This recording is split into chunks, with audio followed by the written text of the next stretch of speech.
But this car was another one that my dad and I built together. Originally, my plan when I bought it was to reshell the green one that I've been working on into this car because this one was relatively clean, and it was a Trans Am, and it was a roller. It was a T-top, which I had wanted, and it really just kind of made sense at the time. We got that car home, or this car home, and it ended up being a little rustier than we thought. It had a lot of floor rust, being a T-top car, and being from northeastern Pennsylvania, it was kind of rusty. So we fixed all that, and in the time it took for us to fix it, I found a crashed car with 50,000 miles on it that had a Jasper replacement engine for $1,000, and I went and bought it, and that's what started my career of parting these out. And the long story short, between the part out and what I paid for this car and fixing everything myself, I was in a running, driving 92 Trans Am with 70,000 miles on it, on the body at least, for less than $2,000, which even back then was pretty impressive considering the car was not a rusty pile of shit. Fast forward 7 years or so, 7 years ago, I guess, somebody backed into it and tore pretty much the whole front end off. So here's where the car is now. At one point we did have the front end all back together, but I took it all back apart. This hood isn't attached. It's just kind of sitting as it is, and it's been sitting like this for far too long.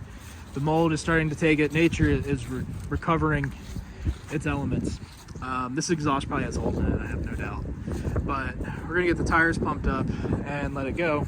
I generally am not a fan of micro records or, you know, manufacturing rarity for your cars. You know, my Corvette's the best Corvette because it's the only burgundy 97 made on a Tuesday with black leather interior, made with an engine built by Leroy McManus. You know, I think that kind of stuff's done, but this car is actually a one of, I think, 700, because 92 was a pretty low production year. Trans Ams were even lower production. There weren't many, like there were actually very few of them. And the differences on the 91, 92 cars from a base to a Trans Am are pretty insignificant, but nonetheless, here we are. And really, this car is way more solid than the other one. So the goal is to get this running again today. It's gonna need a lot of work just from sitting for so long, but the goal is to get it maybe usable by this season. Weird as it sounds, I really just miss having one to drive. Like, they're not great cars. I have always said they are not good cars, but they're fun. I mean, this one is slow. This one is very much a don't meet your heroes kind of moment for me as far as cars go, but it handled decently well. It's quick enough. I mean, I think my Lexus is faster. My 2000 ES300, my daily, probably is faster in a straight line. Doesn't look as cool. It's not as comfy. Not that those are exceptionally comfy, but they're big cars. Like, you have a lot of room. And this one was, at one point, nice.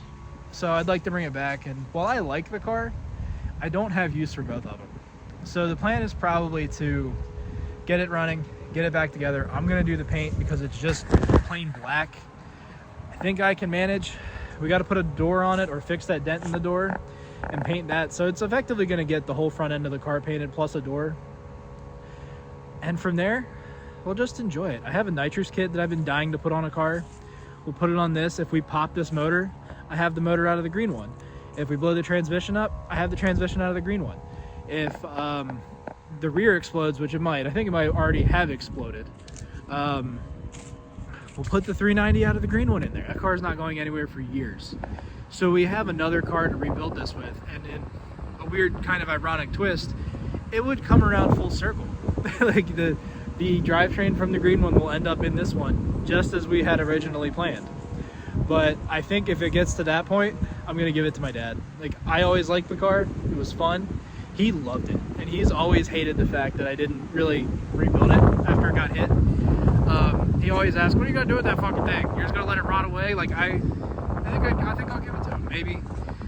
Maybe that'll be the big build, right? The Father's Day build for 2025, because I don't think it'll happen this year. But we got the tires pumped up. I'm gonna get the trailer ready, and we're gonna haul this over to the shop. You can probably tell that was a struggle, but we got it on the trailer. We're on the way to the shop, and yeah, we'll get it up on the lift and get on it. The bird is airborne. So we got it up on the lift, and the undercoating job that we did actually held up way better than I thought. There's a couple spots that are a little rusty, but they're not like rusty, which is good. I'm actually really impressed. There's like stuff like this that is kind of scary, but not probably a huge deal. Yeah, we undercoated this whole thing and covered up all the patches we made and everything. Like that looks a little questionable. There might be something under there, but it feels solid. The only thing that is shitty is this here, which was bad before, I think. That spot I remember being kind of rusty. This car was weird in the sense that the rust was always between panels. It never seemed to get rusted on this surface, if that makes any sense at all. And that's kind of what it looks like there. I didn't realize, I was looking at it, I was like, damn, this is good. Then I saw the orange. I was like, ooh, that's fresh rust. And then realized that like this whole thing is separating and the only thing holding it together is undercoating. So yeah, with color you can see this is kind of fresh. That's like not good. It feels like a wet newspaper. Like I can really just wiggle it and it comes pouring out, which sucks. But that's, like I said, I think that section was bad before. It's just way worse now. And I think when the car sank in the mud and the tires were flat, that was probably sitting on the mud, just right on top of it, kind of soaking up all the juices. Just needless to say, is not good. This side's not bad, the passenger side. It's a little rusty, but it's nowhere near as bad. And realistically, even with all that, this is less rusty than the other car. But yeah, I just took the torque arm mount out. That is a much bigger pain in the ass than I remembered. I relocated it on the green car, but never on this one. But that's out. I'm gonna get the drive shaft out, hopefully. Yeah, should be not a big deal to get the drive shaft out. I've got Freol soaking and all the old crusty bolts and stuff, the brake line fittings, all that, so that we hopefully don't have a terrible time tomorrow. I don't want to do that stuff tonight because I will break stuff. I'd rather let it soak, be ready, and just deal with it tomorrow. I think I've hit my stopping point for tonight. The panhard bar is out, the drive shaft's out, the torque arm is unbolted, the sway bar links are off. I got to take the upper panhard bar out, which that might be a pain, but I'm going to try to get that out. I don't think that one's ever been out since I've owned this car. And then we're ready to drop the shocks, but before I can drop the shocks, I got to undo that master brake line. And because I broke that on the other one that didn't have undercoating on it and was kind of more rusty back there, but still similarly rusty in that area, I really want to let that soak, like I said earlier in the video. I don't want to break that. I don't want to be remaking a big section of brake line on this car if we don't have to. So I'm gonna let that soak overnight, spray some more Freol on it, do that, drop the tank, or drop the axle, then we're ready to drop the tank. Once the tank's out, it might be a quick and easy swap. Half a mind, because it's here, to just put my other car's tank in. It's here. The lines should all be the same, and they're all here. It's already got the pump in it that I'm gonna put in that car. If I don't do that, it's probably just gonna sit anyway. I might put a 4th gen tank in the other car. I don't really know. Ooh, I need to pull the tanks around. I should do that before I put a screw jack under this. So that's one more thing I can do tonight, but I think that's gonna be it for now. So that brake line was as big of a pain in the ass as I thought. They undercoated it in there, so I had to heat it up with the butane torch, and then the line was twisting, and now I'm using vice grips to hold it in place, but it's free. So we should be good. I'm gonna try to disconnect those fuel lines, but they also undercoated those, so that might be kind of fun. But then other than that, ready to drop the diff. So jack this up, unbolt the shocks, and then whole thing's good to come down, and then we can get the tank out. Well, that was a giant pain in the balls, but it's out. I started messing with this in frustration and found out this is probably all peeling. Like that's the undercoating bubbling under the rust, and there's a hole here that goes into the torque box. So that's a little concerning, but I have patches for this, so this might not be that huge of a deal. I mean, it's a big deal, but not the end of the world. Ugh. Tank's out. We're gonna put the other tank in. Just make life easier. This is full of bad gas anyway. So the tank has been switched out. We're leaving the sway bar off for now. We're leaving the mufflers off for now. I'm gonna put the drive shaft in, lower it down, bleed the brakes, and see if it runs.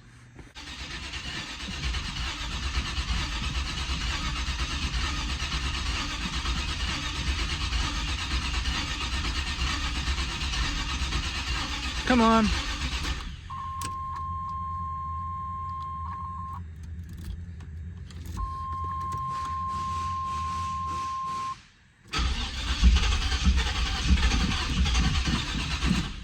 I went and got 3 gallons of gas, and now we have a level reading, so let's see what it does.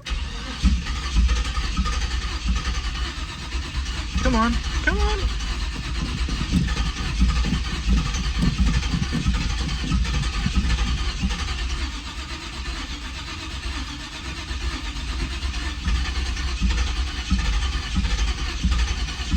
It wants to go, I think. Do we have fuel? We do, quite a bit. Looks old and dirty though. And who knows what all happened back here, so that may be a project for another day. At least we know we have fuel flow now, because before we didn't get anything out of there. And I tried a little starter fluid, and I can smell that it burned up, but it didn't do anything. So this may carry on into another video, but at least we're in a good spot. I'll leave it on the trailer, and we can bring it back over here another day to mess with it. So this is where our video ends. It's been about 2 hours since I said we're not going to get this thing running tonight. Because someone stole the hitch off our trailer, I had to go borrow a truck. We didn't have a hitch in the shop with the right size ball. It's strapped down to make the 2-mile trek back to where we're going to store it. I need to get this hatch closed because I tried to close it and didn't slam it hard enough, and obviously the battery's dead. I have a couple theories on why it's not running. I think the injectors may be like gummed up and dirty. The car had a hood on it, but it was just resting there, and all this was open anyway, so I don't think it made much of a difference. And as you can see, there's leaves and stuff everywhere. So hopefully it being uncovered with this winter storm blowing in will clean a lot of that out. It's already super windy, and it's not supposed to snow until tomorrow, but that's where we're at right now. I'm planning on working on it again next week. I just have to get some stuff together. It tried to fire. I think you could hear it in the video. It tried to like whoop up, but didn't have enough juice to go. Could be a fueling thing. Could be spark. It's got air. It didn't run on starter fluid either, which makes me kind of wonder if it's a fueling or a spark thing. I bet if I take the distributor cap off, it's probably full of corrosion. I have another cap. I have another distributor, but that car ran questionably too, and the distributor was one of the only things that never changed. So I'm kind of inclined to just get a different distributor if it came to that, or just put a cap on it. Caps are cheap. Yeah, and the ignition module's in there too. That's the other thing that's under the distributor cap. If that got wet or the wiring got eaten by a mouse or a squirrel or something, that would make it not run. But usually you don't have injector pulse then either, which maybe we don't have that.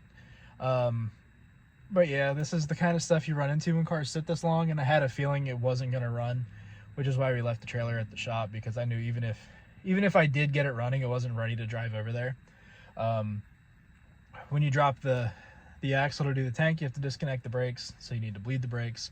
We didn't do that just because I was running out of time. Like, I knew this storm was going to roll in, and I wanted to get it out of the shop and back to where we're storing it on the trailer before the sun went down, but clearly I missed that by about an hour. So not a big deal, but this job took about twice the time I thought it was going to take. I really thought it would be like a 3-hour job, maybe 4 if I was going slow, and I was working in the least efficient way possible, but it still took, I think, 6 hours, which was like way more than I thought it would. A lot of issues due to rust, a lot of issues due to the undercoating that was done before I had it. I thought the fuel pump had been done before because it always made a lot of noise, and I thought it had a Walbro in it before, but it didn't. It definitely didn't. I think it was just whining because it had been old and worn down. There was no way that tank had ever been out before. All the heat shielding was still in place. Like, looking at this car versus my other car, you could see that mine had been thoroughly fucked with even before I had it, where this one somebody loved, and then it got parted out, and then I bought it and put it back together, and then almost parted it out again, and then it got totaled. So we're gonna bring it back. Luckily, that rust hole that I made, I don't think will actually be that bad to patch. I think that's actually gonna be way easier than the rust on the other car. Where it ties into the floor is where I'm concerned, but even then I think we can manage to get that fixed. So yeah, next weekend I'll probably work on this again, see if we can't get it running, So look for a video then, and until then I'll be working on the other car. So luckily there will be lots of 3rd gen stuff going on, and hopefully some Corvette stuff soon. So thank you all for watching. I will see you next time.